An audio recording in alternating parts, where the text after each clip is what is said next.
Hey, what's up? This is a Screencast-O-Matic recording, and I'm using Google Slide to power with it. And then notice that you could reposition where you want your camera to be, or I mean your webcam to be in the slide. But ultimately, you should just put it in one place while recording, and later on, after you're done with your recording. You will be able to reposition this webcam later on the video editing feature of Screencast-O-Matic. So that's the awesomeness of Screencast-O-Matic, and you could do a lot of editing after this, so directly within their video editor.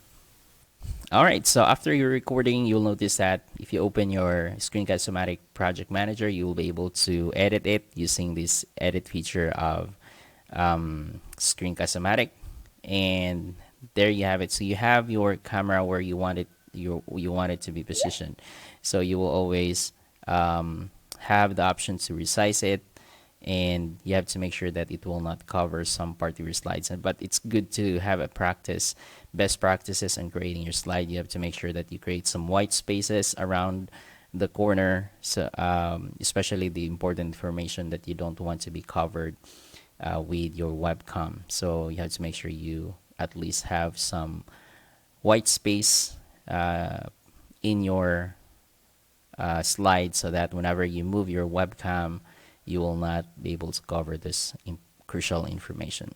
So yeah, so that's it. That's the power of Screencast-O-Matic.